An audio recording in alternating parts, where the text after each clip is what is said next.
18.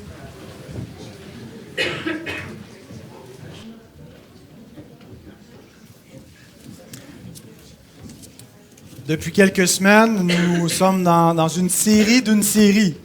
On est dans la grande série de l'exposition complète de l'Évangile de Matthieu. C'est le 124e message, mine de rien. Il en reste 100 autres. Je ne sais pas exactement combien encore. Mais dans l'Évangile de Matthieu, donc, il y a les 5 grands discours qui sont propres à l'Évangile de Matthieu, qu'on ne retrouve pas comme tels ailleurs. Et on est dans le 4e de ces discours qui concerne la vie dans le royaume et les relations entre les membres du royaume. C'est nous, donc, les saints, les rachetés. Et parfois, il peut y avoir des conflits. Alors, on est invité à avoir de l'humilité, à savoir comment gérer nos relations, à se pardonner. Mais il y a aussi toute la question de la discipline d'Église, comment l'Église doit gouverner le royaume visible de Christ selon sa parole lorsque un frère a péché. Et c'est ce qu'on a vu la semaine dernière. Si ton frère a péché, va, reprends-le. Dans le dernier message, on s'est posé 4 questions. Qui doit être repris? Quand doit-on reprendre? Comment doit-on reprendre et pourquoi? Reprendre un frère qui a péché. On a examiné ces questions sous le point de vue de celui qui reprend, mais aussi en supposant qu'on peut être parfois celui qui est repris. Le verset 15, sur lequel on s'est concentré, termine avec le scénario idéal. Si ton frère t'écoute, tu as gagné ton frère. L'affaire ne va pas plus loin. Alléluia, gloire à Dieu. Mais qu'arrive-t-il s'il n'écoute pas? Bien, c'est ce qu'on va voir aujourd'hui, les étapes 2 et 3 de la discipline d'Église. Je vous invite à vous relever pour la lecture de la parole de Dieu, une parole inspirée, infaillible, qui a été préservée par les soins providentiels de Dieu au fil des siècles et que nous avons le privilège d'avoir, qu'on peut lire. Entendez donc la parole de Dieu. Si ton frère a péché, va et reprends-le entre toi et lui seul. S'il t'écoute, tu as gagné ton frère. Mais s'il ne t'écoute pas, prends avec toi 1 ou 2 personnes, afin que toute l'affaire se règle sur la déclaration de 2 ou de 3 témoins. S'il refuse de les écouter, dis-le à l'Église. Et s'il refuse aussi d'écouter l'Église, qu'il soit pour toi comme un païen et un publicain. Je vous le dis en vérité, tout ce que vous lierez sur la terre sera lié dans le ciel, et tout ce que vous délierez sur la terre sera délié dans le ciel. Je vous dis encore que si 2 d'entre vous s'accordent sur la terre pour demander une chose quelconque, elle leur sera accordée par mon Père qui est dans les cieux. Car là où 2 ou 3 sont assemblés en mon nom, je suis au milieu d'eux. Prions. Seigneur, donne-nous foi dans cette parole et dans cette dernière parole que nous avons lue. Tu es au milieu de nous. Tu es au milieu de nous et tu n'es pas simplement un observateur. Tu es là et tu te révèles, tu parles, c'est ta parole qui est exposée. Et ton esprit est vivant, ton esprit est présent. Ton esprit agit dans nos cœurs et dans notre intelligence par cette parole vivante. Notre Dieu, que nous puissions être une église docile, une église où règne la paix et l'harmonie, l'amour fraternel, et que tu nous aides à appliquer ces paroles, à chercher à les comprendre, à ne pas chercher à faire ce qui semble bon selon nos propres yeux ou selon les standards de ce monde, mais que nous puissions amener toute pensée captive à l'obéissance de Christ en cherchant à obéir à ta parole. Et c'est dans le nom de Jésus-Christ, la parole faite chair, que nous demandons ces choses. Amen. Merci de vous rasseoir.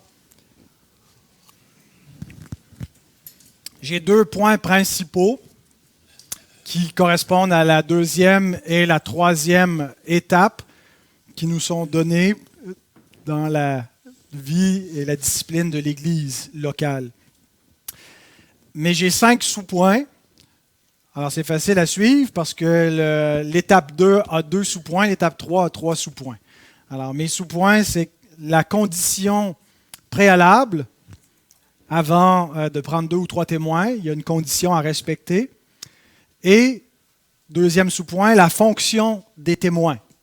Alors ça, c'est pour la deuxième étape. La troisième étape, le dire à l'Église.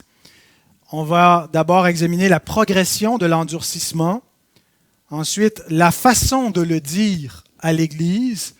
Et, cinquième sous-point, la déclaration d'excommunication. On va s'attarder à cette question-là. Donc, relisons le verset 16, où on a la deuxième étape, prendre 2 ou 3 témoins. Ou 1 ou 2 personnes, ça fait 2 ou 3 témoins. Mais s'ils ne t'écoutent pas, prends avec toi 1 ou 2 personnes, afin que toute l'affaire se règle sur la déclaration de 2 ou de 3 témoins. Alors, vous remarquez que Jésus ne dit pas de prendre 2 ou 3 personnes, de prendre 1 ou 2 personnes, et que toute l'affaire va se régler sur la déposition, non pas de 1 ou 2 personnes, mais de 2 ou de 3 témoins. Parce que dans tous les cas, le frère qui, au commencement, ou la sœur qui est allé reprendre celui ou celle qui a péché, est encore impliqué. On aimerait ça, dans ces situations-là, confier ça à d'autres. Arrangez-vous avec le problème. Mais il y a une indication ici que notre devoir ne s'arrête pas là. Si les 1 et 2 qu'on ajoute pour nous aider deviennent 2 ou 3, c'est qu'on fait encore partie de ce concile de témoins qui poursuit donc cette situation. Mais il y a une condition préalable avant de prendre 2 ou 3 témoins. Jésus dit « s'ils ne t'écoutent pas ». Mais même avant cela, avant de prendre 2 ou 3 témoins, il faut d'abord, 1, que le frère ou la sœur ait péché. Rappelons-nous ce qu'on a dit la semaine dernière. Ce n'est pas juste si quelqu'un t'a fait de la peine. C'est si quelqu'un a transgressé les standards de Dieu, pas les tiens. Les standards objectifs. Un frère a posé une bonne question cette semaine. On a discuté mercredi soir de ces textes-là. Puis il dit, mais on pêche tous. À quel moment? Quel type de péché doit être repris? Il y a des péchés qu'on ne connaît pas des autres. On pêche en pensée. Mais on parle d'une norme objective. Il y a des péchés, je pense, qui sont plus graves que d'autres. Mais lorsque la loi de Dieu est transgressée, d'où l'importance de bien connaître la loi et son résumé qui nous est donné dans les 10 commandements, de voir les applications que Christ en fait sur le sermon sur la montagne. Et quand on peut dire que ce sont les standards objectifs, la norme morale de Dieu qui est transgressée, eh bien, il faut aller de l'avant. Deuxièmement, est-ce qu'on est d'abord allé? Est-ce qu'on est allé nous-mêmes vers la personne pour la reprendre? Et si on le fait, il y a 2 possibilités qui s'ensuivent. La première, c'est que notre frère nous écoute et il se repent. Qu'est-ce qu'on fait dans ce cas-là? Jésus nous dit qu'on doit le pardonner. Luc 17,3, qui est un texte parallèle, « Si ton frère a péché, reprends-le, et s'il se repent, pardonne-lui. » Pardonne-lui.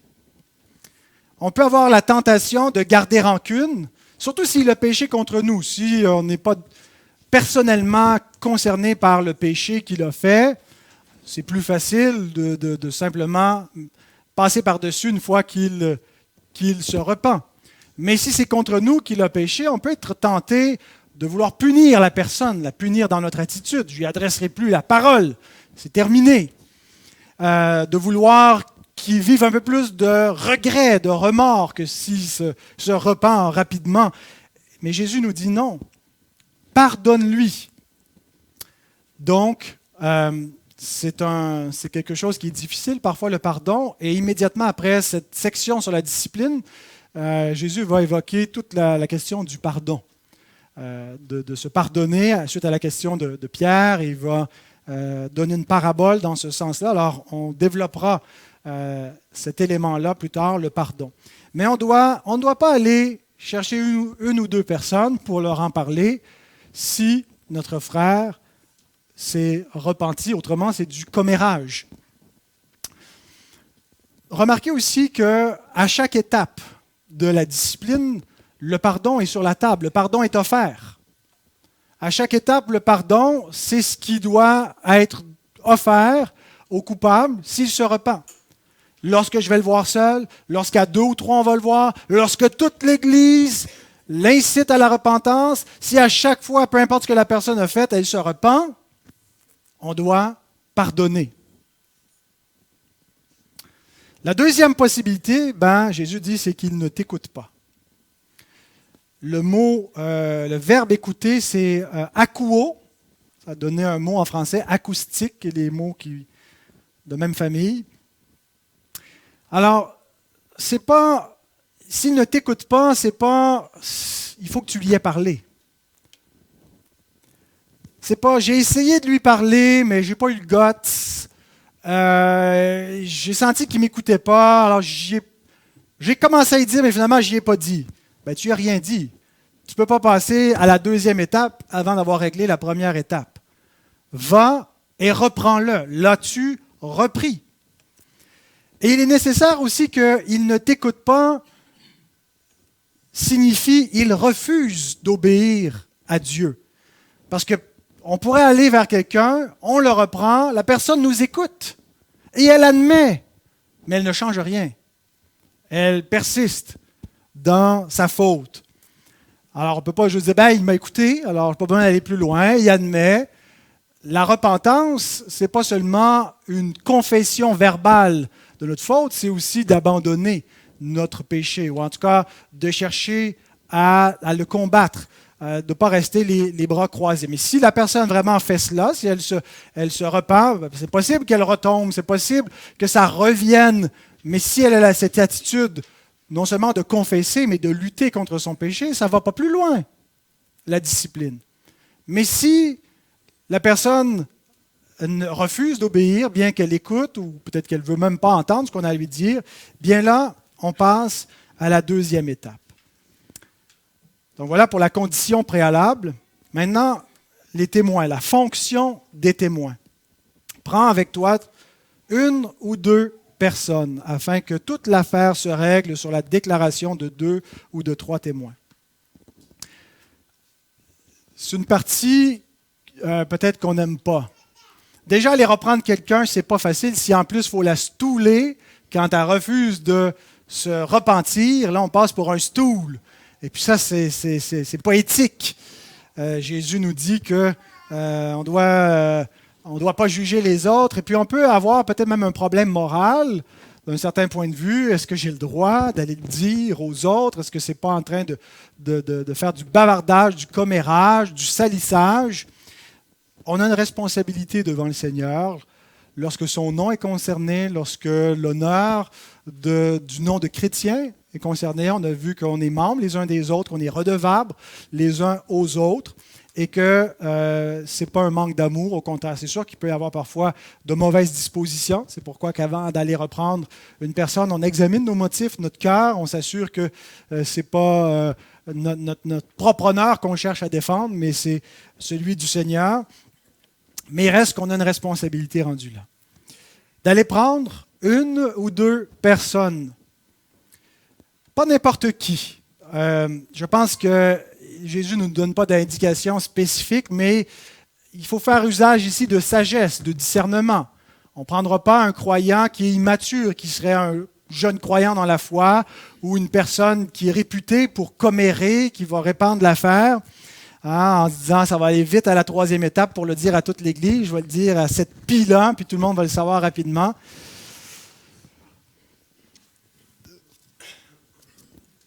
Peut-être, il peut être sage de prendre un ancien. Ce n'est pas requis.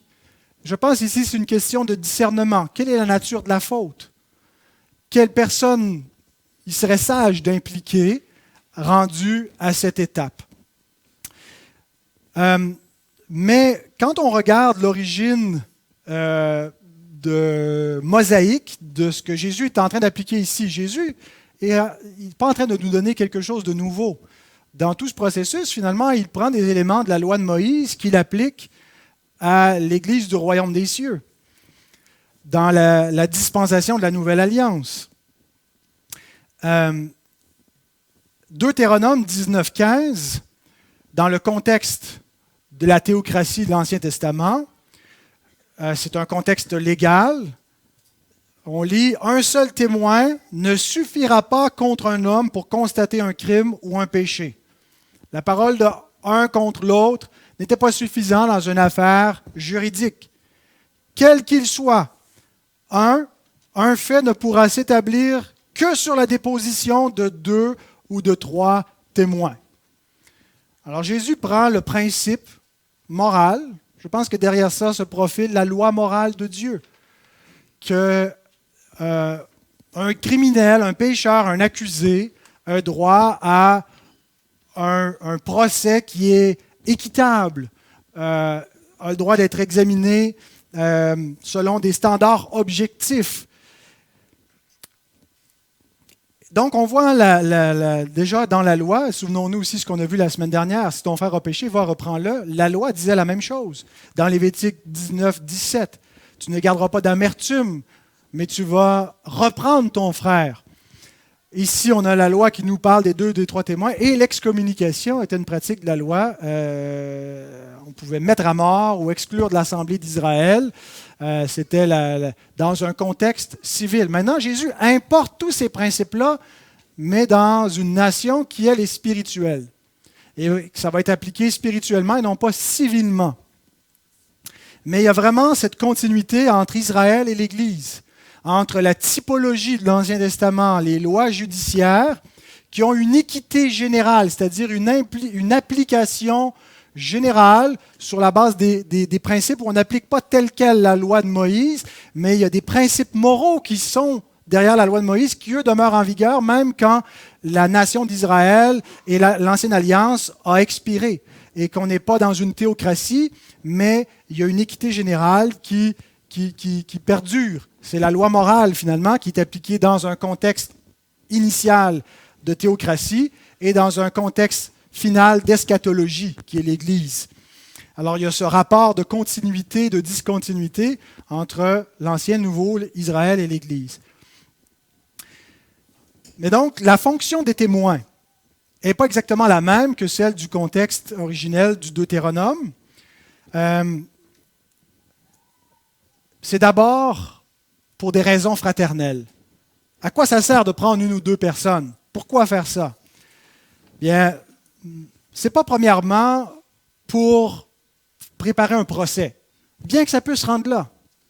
Et il y a un contexte juridique du Deutéronome, mais qui a quelque chose de semblable aussi. Jésus prend un langage quasi légal quand il dit que toute l'affaire soit réglée sur la déposition de 2 ou de 3 témoins. On ne parle pas juste d'une fraternité, on parle ici en anglais on dit due process, d'une procédure en bonne et due forme. Mais la première raison, ce n'est pas d'abord pour faire un procès, c'est pour une raison fraternelle. Le but, c'est d'inciter le frère ou la sœur qui a péché à la repentance. Charles Spurgeon commente en disant « Il se peut que l'offenseur porte attention à ce que disent les autres frères alors qu'il pouvait être réticent à votre égard. Ou peut-être accordera-t-il de l'importance à une réprimande unie qu'il ne considérait pas si elle venait d'un seul. En faisant appel à des arbitres dignes de confiance, vous donnez au frère qui a péché une chance plus équitable de se redresser.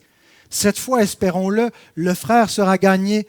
Dans le cas contraire, vous vous êtes assuré de ne pas faire de fausses déclarations. »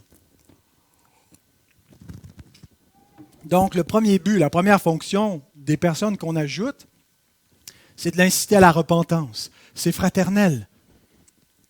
Mais il y a une deuxième fonction, c'est d'exercer une médiation.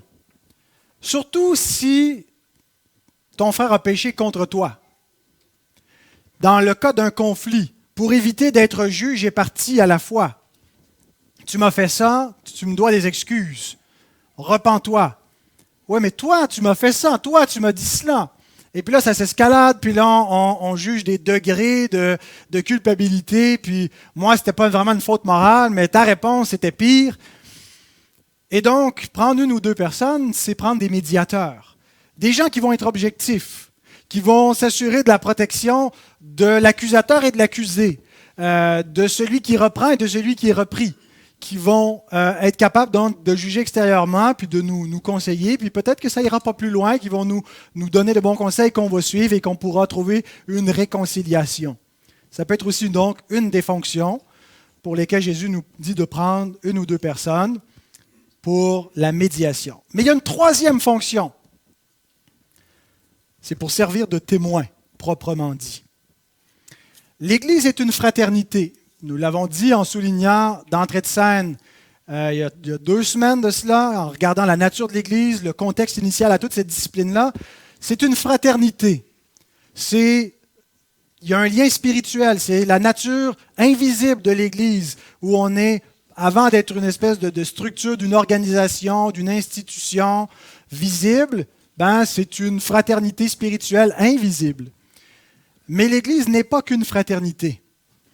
L'Église, par moments, est aussi un tribunal, une cour de justice, où doivent être tranchées des questions.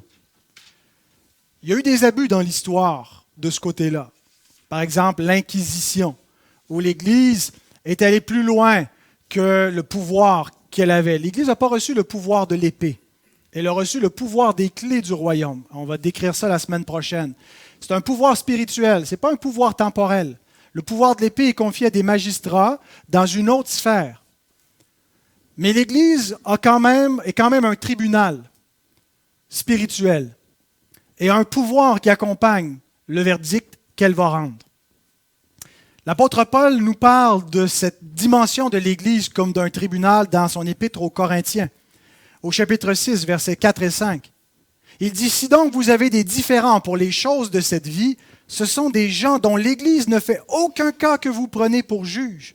Je le dis à votre honte. Ainsi, il n'y a parmi vous pas un seul homme sage qui puisse prononcer un jugement entre ses frères.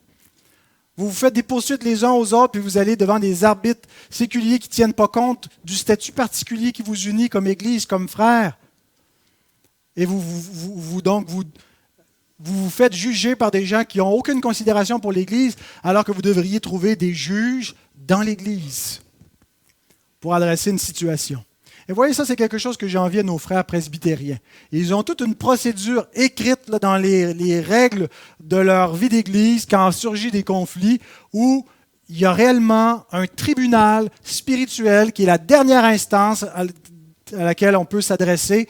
On ne parle pas d'un crime là, qui a eu lieu. On parle d'un péché qui est légal selon la loi du pays, mais qui n'est pas légal selon la loi de Dieu dans l'Église qui prévaut.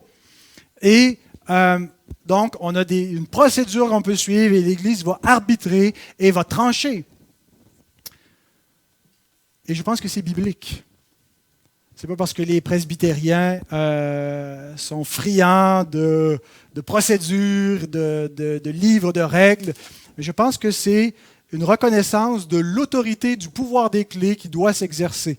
Bien sûr, comme congrégationaliste, on a une vision différente. On ne croit pas que c'est les anciens qui vont trancher la question, c'est la congrégation elle-même. On en vient à cela dans un instant. Mais donc, la troisième fonction de ces témoins, c'est que dans le cas où il devrait y avoir une procédure officielle devant l'Église pour que l'Église tranche, bien, il est nécessaire qu'il y ait des témoignages crédibles, que l'affaire ait été au préalable examinée, qu'elle puisse être présentée à l'Église, que ce ne soit pas juste des rumeurs, des oui-dire, mais que des gens aient examiné la situation et qu'ils puissent faire un rapport. Ce qui nous amène au deuxième point, à la troisième étape, deuxième point du message, mais troisième étape de la procédure, le dire à l'Église. Verset 17. « S'ils refusent de les écouter, dis-le à l'Église. Et s'il refuse aussi d'écouter l'Église, qu'il soit pour toi comme un païen et un publicain. »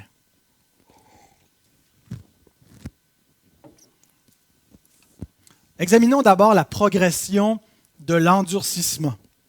Parce que Jésus nous donne une autre condition avant d'aller devant l'Église, c'est s'il refuse de les écouter. Mais il y a une progression dans l'endurcissement quand on compare le verset 16 et 17. Au verset 16, il dit « S'il ne t'écoute pas, mais à coup c'est ». Mais au verset 17, c'est « S'il refuse d'écouter, para coup c'est ». Et le lexique Loïnida, c'est un lexique que j'aime, un lexique grec, parce que il ne fait pas juste donner la définition des mots, il donne la définition en comparaison avec d'autres mots. D'autres mots qui ont un sens similaire, mais avec des nuances particulières. Et Loïnida, sur l'entrée du verbe parakouo qui est utilisé ici, dit ceci. Ce serait une erreur de traduire parakouo, parakoé et pareiteomai, donc les verbes de même famille, par ne pas écouter. Le sens est clairement refuser d'écouter ou refuser de prêter attention et donc désobéir. Il peut donc être préférable dans un certain nombre de cas de traduire refuser d'obéir. Vous savez, le problème, c'est pas qu'un frère ait péché. Nous bronchons tous de quelque façon. Le problème, c'est qu'il refuse de se repentir. Et parfois, on peut faire des catégories de péché. Il y a des catégories, je pense, jusqu'à un certain point de péché, puis il y a des choses avec lesquelles il va falloir sévir très rapidement, dépendamment de la gravité, et surtout si c'est des actes criminels. On niaisera pas longtemps.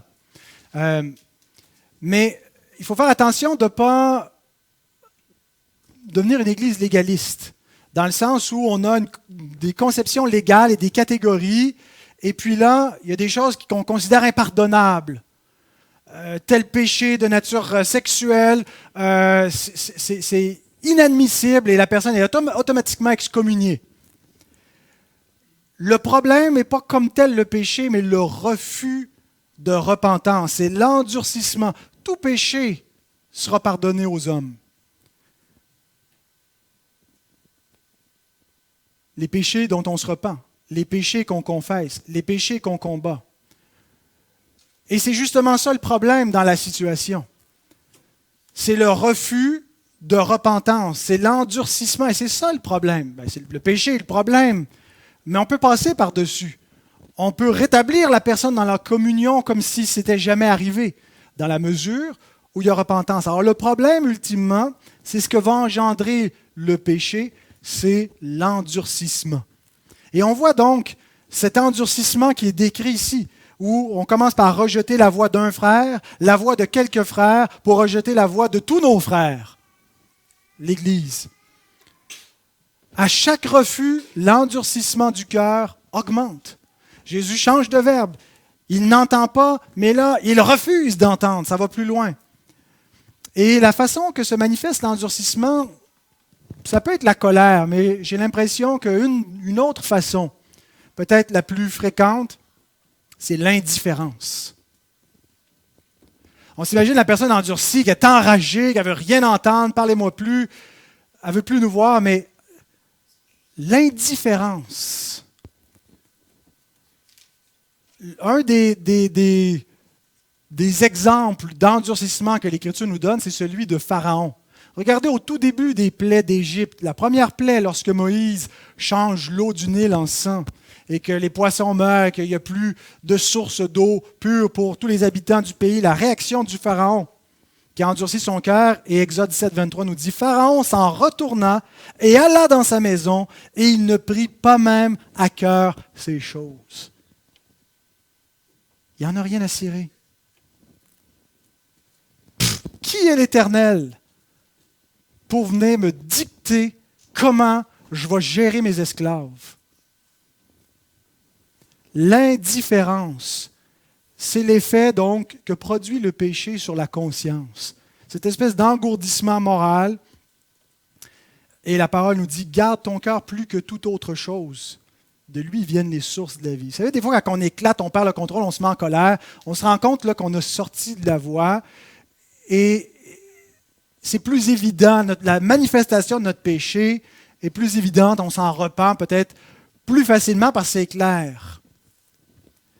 Et on s'imagine que si on devait s'endurcir contre Dieu, qu'on finirait par s'en rendre compte, parce que ça serait semblable à l'éclatement de notre colère, puis qu'à un moment on va le voir, on va arrêter. Mais non, c'est la subtilité de l'indifférence, où ça ne nous dérange pas, où la crainte de Dieu disparaît, où la pression que nos frères nous mettent pour marcher dans l'amour selon la vérité, ça nous fait que dalle. Donc, l'endurcissement nous mène à l'indifférence. Donc, gardons nos cœurs plus que toute autre chose. Un peu d'endurcissement engendre un peu d'indifférence et ça va grandir de plus en plus.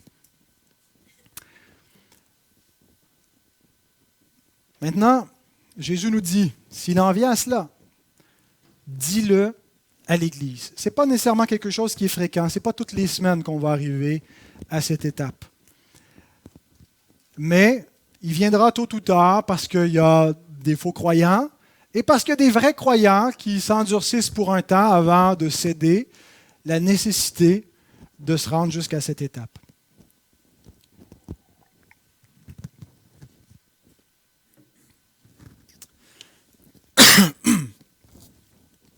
Donc, la façon de le dire à l'Église, comment est-ce qu'on fait cela? Comment est-ce qu'on ne le fait pas également? Parce qu'il y a une mauvaise façon et il y a une bonne façon. Et c'est important de réaliser, pour prendre la bonne façon, que la procédure ici, elle est formelle. C'est pas juste... Si on n'a pas encore compris la nature formelle de l'Église et si on conçoit l'Église que comme une fraternité, on risque de faire ça n'importe comment. Et là, on va créer des dissensions, des remous dans l'Église, des divisions. On risque de ternir des réputations si c'est fait à la légère, sans tenir compte de l'aspect formel de la réalité de l'Église, qu'il y a une procédure. Alors, la situation à ne pas faire, c'est que tu as eu un conflit avec un frère, tu as essayé d'en parler, ça ne s'est pas arrangé, tu en as parlé à d'autres, ça ne s'est pas réglé, et là, on passe à alerter l'Église. Je prends le bottin de téléphone, soit j'appelle, soit j'envoie un email, soit j'envoie un courrier recommandé à tous les membres pour dire qu'est-ce que la personne a fait. Et j'obéis à Jésus. Et ce n'est pas juste hypothétique, hein, vous vous souvenez, c'est arrivé dans notre Église. Dis-le à l'Église ne veut pas nécessairement dire dis-le toi-même à l'Église. On va le crier pour que tout le monde le sache. Lève-toi au milieu de l'assemblée puis dénonce. Dis-le à l'Église veut dire que le problème maintenant va être traité au niveau ecclésial. Tu as essayé de le traiter au niveau individuel, tu as essayé de le traiter avec la médiation, maintenant il va être traité au niveau ecclésial. C'est l'Église qui prend en charge. Et donc, avise les autorités qui sont concernées.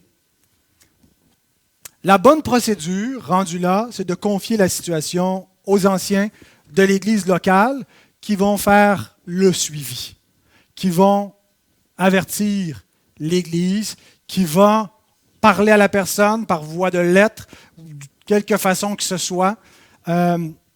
Et c'est l'Église qui doit parler, qui doit se positionner, qui doit examiner la situation, qui doit rendre un verdict, qui doit recommander aux parties en conflit ce qu'ils doivent faire. Et est-ce que les personnes écouteront ou n'écouteront pas? Mais la bonne procédure, je pense donc, c'est que les personnes en autorité vont le faire de la bonne façon, en s'assurant que les témoins n'ont pas c'est pas un ternissage de réputation.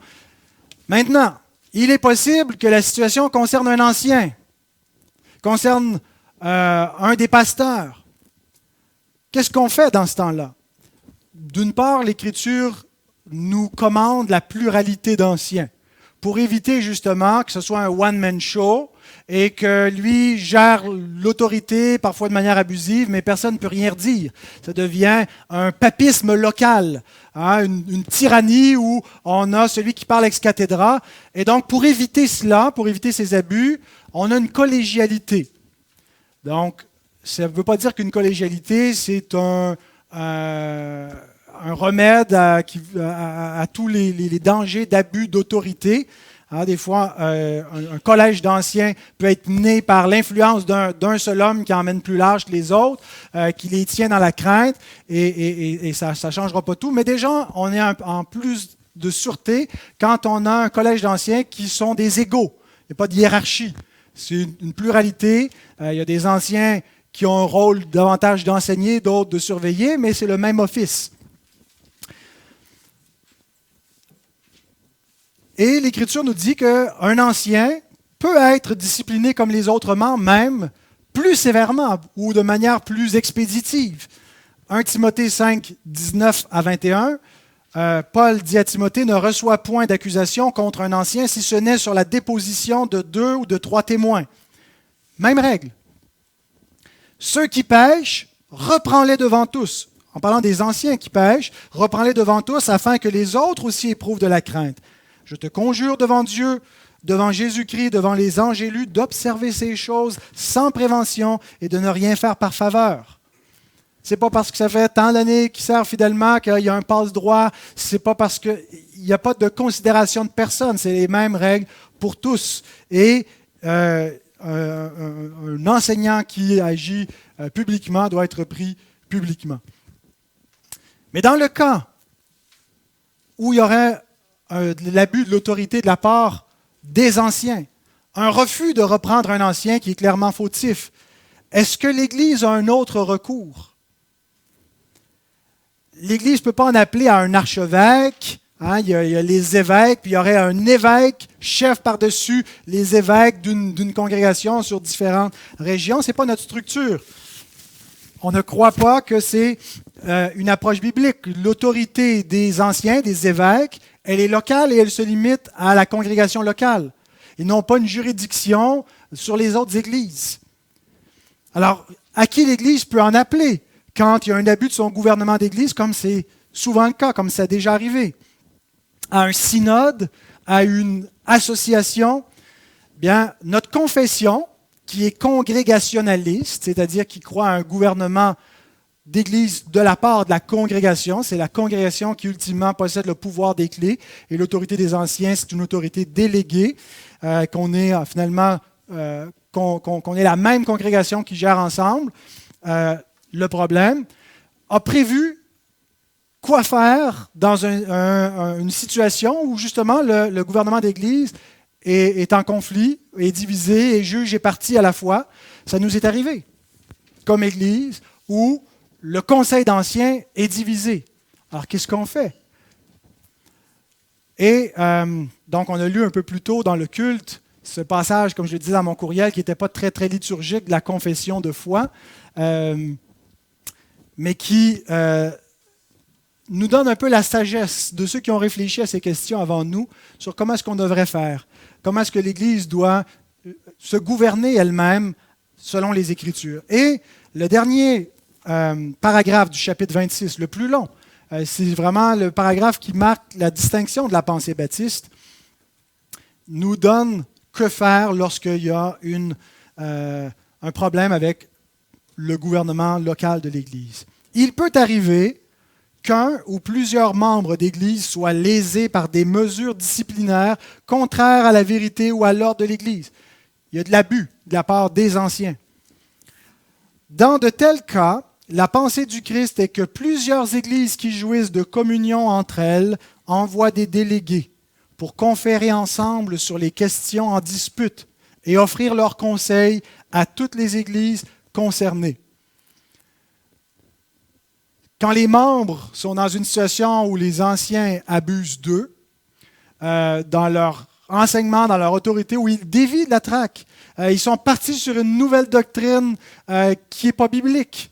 Qu'est-ce que les membres font? Sont-ils à la merci? Ils doivent juste quitter le navire, se trouver une autre église? Ils peuvent appeler les églises de même foi pour demander l'aide. Les églises avec lesquelles nous avons fait alliance, les églises avec lesquelles nous sommes en communion. En communion, c'est le terme au XVIIe siècle pour dire en association, où nous nous reconnaissons mutuellement comme des églises de Christ.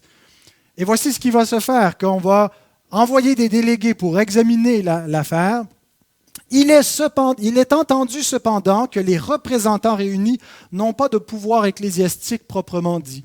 Pas plus qu'ils n'ont de juridiction sur les églises elles-mêmes ou les membres de celles-ci en matière de discipline. Pas plus qu'ils n'ont le pouvoir d'imposer les conclusions de leurs délibérations aux églises et aux officiers de celles-ci. Leur seul pouvoir est un pouvoir déclaratif. Ils ne peuvent pas dire, bon, ben là, on vire ce pasteur, on en place un autre. C'est la congrégation qui a le dernier mot. Mais elle peut être guidée par une assemblée de délégués, comme on voit en Acte 15, où il y a une espèce de concile à Jérusalem pour venir délibérer sur un problème qui se passe à l'église d'Antioche. Mais l'église de Jérusalem et les églises environnantes se réunissent avec les apôtres, les anciens et les frères pour examiner la question et envoient des recommandations. Bien sûr, il y avait l'autorité apostolique. Ici, ce n'est pas un gouvernement d'église, c'est des recommandations qui sont faites. Et c'est le pouvoir de la parole où on déclare et on tranche une question et les membres, maintenant, doivent juger de l'affaire et agir. Voyez donc, pour nous, la catholicité de l'Église, ce n'est pas juste théorique. Il ne faut pas juste croire que, oui, existe une Église universelle à laquelle on appartient tous. Ça se traduit concrètement dans le rapport que les églises locales ont entre elles. La catholicité de l'Église a un rapport beaucoup avec les autres assemblées auxquelles nous sommes redevables. On croit à l'indépendance de l'Église locale. On est des baptistes indépendants, je le dis entre guillemets, pas dans le sens qu'il n'y a personne qui n'a rien à nous dire, puis on n'est pas une île. On est en communion avec d'autres églises de même foi auxquelles on est redevable. Et s'il y a de l'abus, les gens pourraient nous demander des comptes et on peut en demander. Et par le passé, ça nous a énormément servi d'avoir cette confession et ces directions à suivre. Donc, vous voyez qu'avant de quitter une église parce qu'il y a eu des problèmes, parce que je suis en conflit avec un frère, parce qu'il y a un problème dans le gouvernement d'église, il y a des étapes à suivre, il y a des procédures, il y a des choses qu'on peut faire pour aider, puis aussi s'accommoder. Il n'y aura jamais rien de parfait dans ce beau monde, il n'y a pas une église de parfaite, mais si on cherche la pureté de l'église, on cherche la croissance, la sanctification, bien qu'on puisse prendre à cœur ces démarches, même quand c'est souffrant. Et on arrive au dernier point, la déclaration d'excommunication.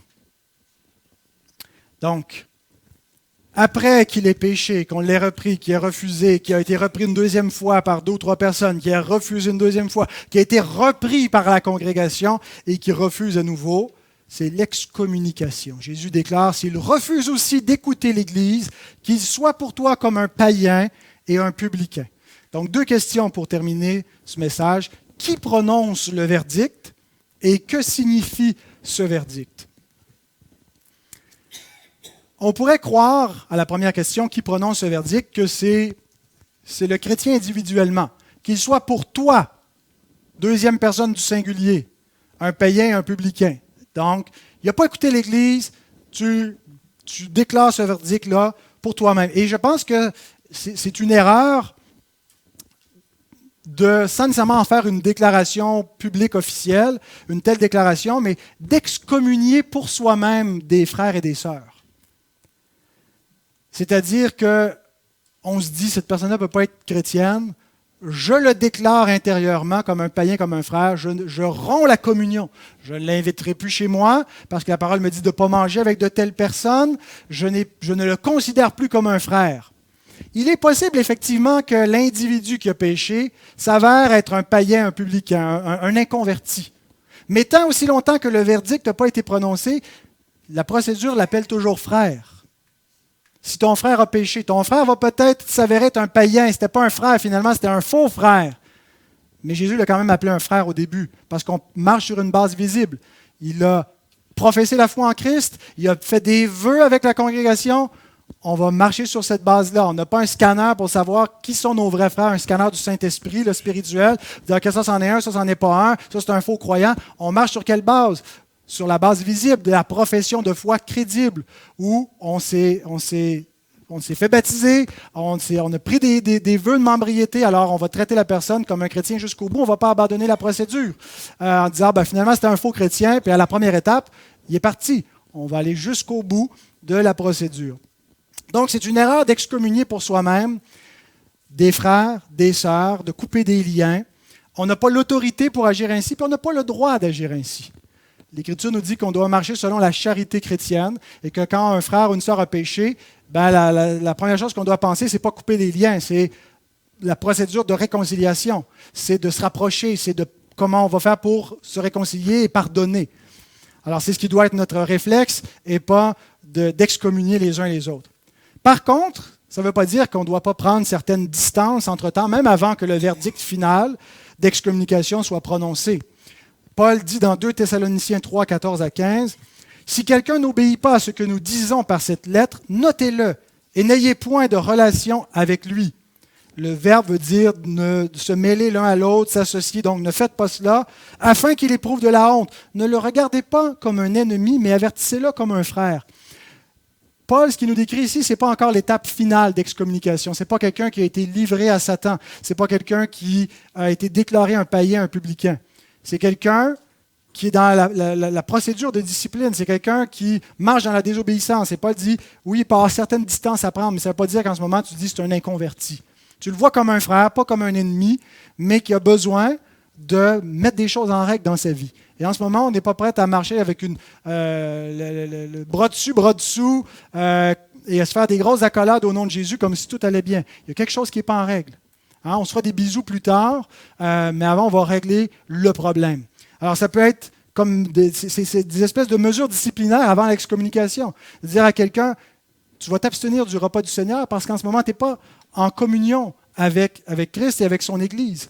Alors, l'abstention de la scène, ce n'est pas juste dans le point ultime quand tu as été déclaré un païen, un publicain. C'est des mesures disciplinaires qui peuvent être préalables pour justement amener quelqu'un à la repentance. Mais donc, si ce n'est pas le chrétien individuellement qui prononce le verdict, c'est l'Église collectivement qui prononce un tel verdict. Et notre difficulté, c'est parce que parfois on se concentre sur le verset 17, qu'il soit pour toi, et on a le singulier ici. Mais tout de suite au verset 17, le tu passe au vous. On passe de la deuxième personne du singulier à la deuxième personne du pluriel.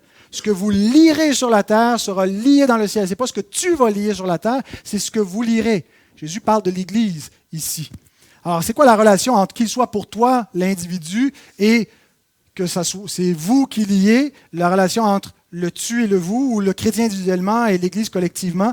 Donald Carson nous donne l'explication du singulier ici. Il dit « Cela suggère, le singulier du verset 17, que chaque membre de l'Église doit se conformer au jugement collectif et rappelle au lecteur la responsabilité individuelle que chaque croyant a envers les autres, comme cela est déjà supposé au verset 15 par le singulier « ton frère ». Ce n'est pas juste l'affaire de l'Église, c'est notre affaire à tous individuellement. C'est notre frère, c'est ton frère, et on va agir collectivement, mais on va aussi être solidaire de ce qui aurait été décidé en Église. Et c'est exactement cette façon, cette procédure qu'on voit d'excommunication collective dans l'Église de Corinthe, où il y a un cas d'immoralité sexuelle. Les Corinthiens trouvent ça bien drôle parce que ça magnifie la grâce de Dieu. Extraordinaire. C'est une licence pour faire n'importe quoi, la grâce. Paul leur reproche de ne pas avoir sévi, de ne pas garder l'Église pure. Il leur reproche dans sa première épître, l'Église prend des mesures disciplinaires, excommunie le frère qui avait pris la femme de son père, et on l'appelle un frère, il n'a pas été déclaré un apostat, il est repentant. Il se repent. Et dans sa deuxième épître, l'apôtre Paul évoque encore cette situation. Il dit, il suffit pour cet homme du châtiment qui lui a été infligé par le plus grand nombre. Pas le châtiment qui a été infligé par les anciens parmi vous. Pas le châtiment qui a été infligé par les apôtres, mais par le plus grand nombre dans la congrégation. Ils ont fait quoi? Ils ont pris un vote? Probablement. Et il y a une majorité qui a déclaré que cet homme-là devait être excommunié pour sa faute. Mais il s'est repenti, en sorte que vous devez bien plutôt lui pardonner, le consoler, de peur qu'il ne soit accablé par une tristesse excessive. Et il poursuit en disant, pardonnez-leur, et je pardonne à qui vous pardonnez également. Ceux à qui vous pardonnerez les péchés, ils leur seront pardonnés. Ceux à qui vous les retenez seront retenus. Alors, tous n'étaient peut-être pas du même accord dans l'Église de Corinthe, mais il y a une majorité infligée par le plus grand nombre. 2 Corinthiens 2,6. Il a été discipliné par l'Église. Donc, un frère ne devient pas un païen avant que l'Église l'ait déclaré tel. Et ce frère a été temporairement déclaré un païen, mais il a été replacé dans la communion après s'être repenti et retrouvé son statut entier de frère. Maintenant, que signifie ce verdict? Je ne vais pas élaborer beaucoup parce que ça va être l'essence du prochain message. que signifie ce verdict, ce pouvoir des clés que l'Église exerce. Ce que vous lierez sur terre va être lié dans le ciel. Qu'est-ce que ça signifie? On va voir la réponse complète la semaine prochaine, si Dieu le permet. Mais parfois, certains atténuent un peu le sens des mots de Jésus, parce qu'il dit Jésus accueillait les païens et les publicains. Alors, tout ce que ça veut dire, c'est finalement, accueillez-le. Il a besoin d'amour, ce pauvre type. Mais l'expression un païen et un publicain veut simplement dire qu'il a été excommunié de l'Église, qui tombe dans la catégorie de ceux du dehors. Il n'est plus un frère. Il était appelé un frère au début. Ce n'est pas qu'il a perdu son salut, c'est qu'on déclare que comme il se comporte ainsi, il ne doit pas connaître Christ. Il est inconverti. C'est un païen et un publicain. Donc, l'Église ne retire pas le salut. C'est un pouvoir déclaratif qu'elle a. Et Paul utilise une expression plus forte encore que qu'il soit pour toi comme un païen, un publicain. Dans 1 Corinthiens 5,5, il dit qu'un tel homme, le même dont on parle depuis tantôt, soit livré à Satan pour la destruction de la chair, afin que l'esprit soit sauvé au jour du Seigneur. Qu'est-ce que ça veut dire, soit livré à Satan? Il ne dit pas aller dans le petit culte satanique au coin de la rue, puis amenez-le pour qu'il l'immole sur leur autel diabolique. Mais c'est que l'Église, c'est le royaume de Christ sur terre. Hors de l'Église, c'est le monde.